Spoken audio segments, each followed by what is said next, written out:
El mercado de trabajo ha venido recuperándose desde el segundo trimestre del 2021, con el regreso de la población económicamente activa a niveles semejantes a los previos a la pandemia.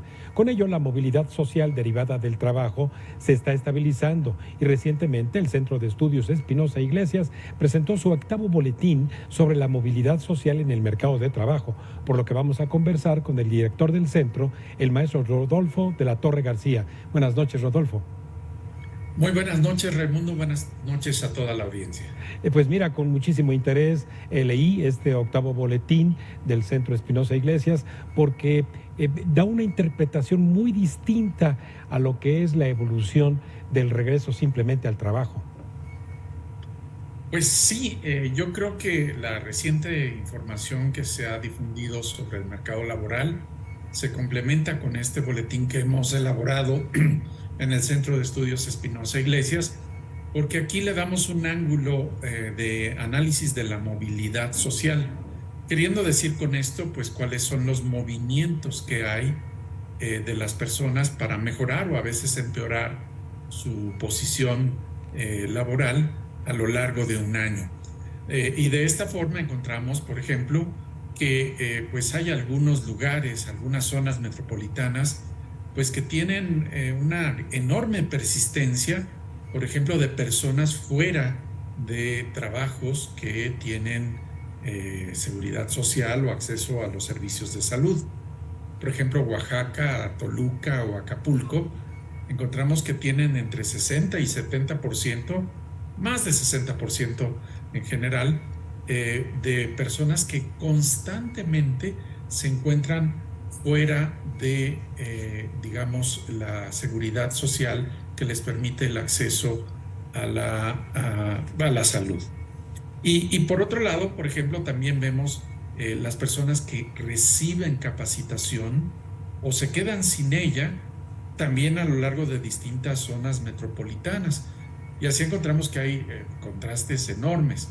Por ejemplo, La Paz o Colima o Tepic, pues tienen una población capacitada que supera al 5%. Pero por otro lado, ciudades como Cuernavaca, Querétaro o Veracruz, pues no llegan ni al 3% de su personal capacitado, lo cual hace que sea muy difícil que mejoren su productividad y que finalmente alcancen mejores posiciones. Y finalmente el tema del ingreso, en donde pues recientemente se ha observado que ha habido progresos, pero estos progresos son relativamente pequeños.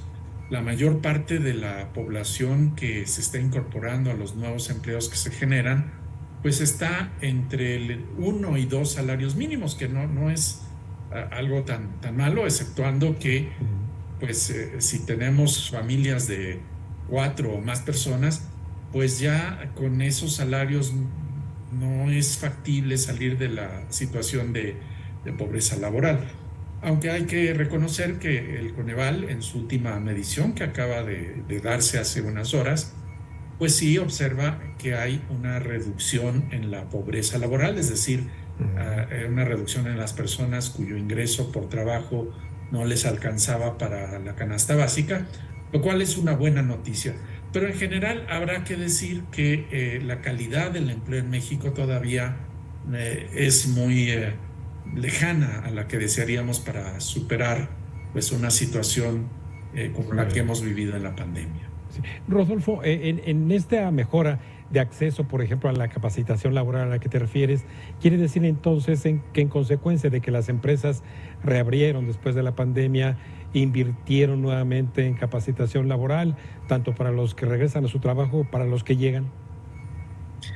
En realidad, en el caso de la capacitación, Sí. esta comenzó a aumentar desde la pandemia.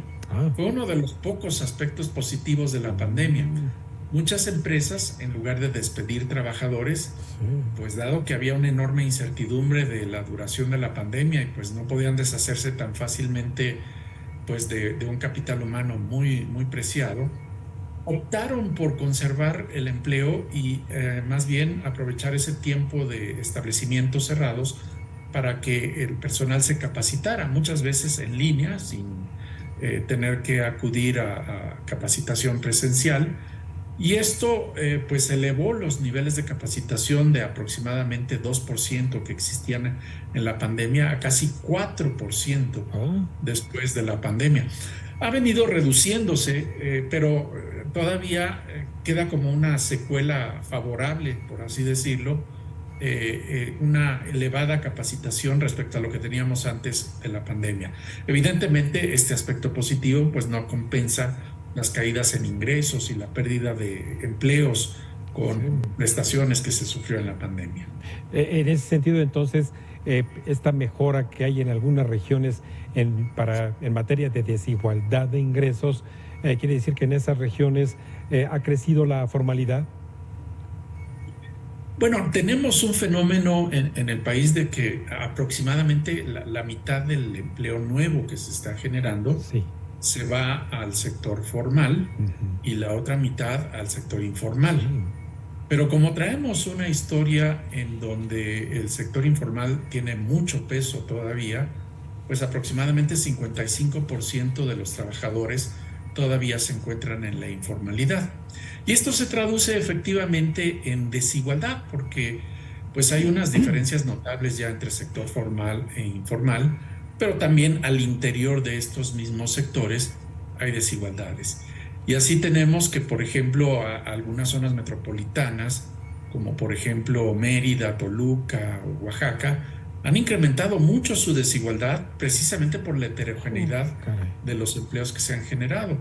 Mientras que otras ciudades, Veracruz, Querétaro o León, no tienen, digamos, un incremento, más bien tienen una reducción en la desigualdad salarial, lo cual es positivo, pero pues en promedio estamos todavía observando que pues el efecto sobre la desigualdad general es muy pequeño.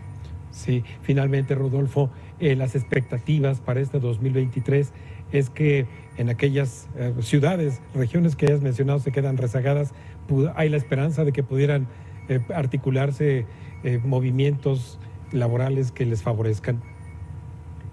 En realidad, tenemos una tendencia a la consolidación de lo que existía antes de la pandemia. Y lo que existía antes de la pandemia, pues no nos permite tener, digamos, un panorama muy optimista. Sí. Doy un par de datos al respecto. Sí. La economía mexicana está creciendo, de acuerdo a la última cifra, 3.7%. El empleo está creciendo 4.7%. Eso quiere decir que está creciendo más el número de personas empleadas que lo que producen. Claro. Y esto significa que hay caídas en la productividad. Sí. Y nuevamente esto significa que tenemos ahí un problema añejo que está detrás de esta productividad, que es el predominio del sector informal, Sí. que mientras este exista, pues no nos va a permitir que salgamos de la situación que teníamos antes de la pandemia. La buena noticia es que estamos superando la pandemia. La mala noticia es que antes de la pandemia pues no teníamos la mejor de las economías ni el mejor de los mercados laborales. Bueno, pues estaremos pendiente no solamente de los boletines sobre la movilidad laboral y social, mi querido Rodolfo, sino lo que publica cotidianamente el Centro de Estudios Espinosa Iglesia a tu cargo. Te felicito, mi querido Rodolfo, y muchísimas gracias. Un gusto estar con ustedes. Gracias, señor. Muy amable. Bueno, pues ahí lo tiene. La movilidad en el mercado de trabajo está en trayectoria de normalización, pero en niveles relativamente bajos que la han caracterizado, con la excepción de la capacitación laboral. Antes de un breve corte, les recuerdo nuestras redes sociales de la Agencia Mexiquense de Noticias para que nos siga en Facebook y en Twitter, @AMX Noticias y @Raimundo Tenorio.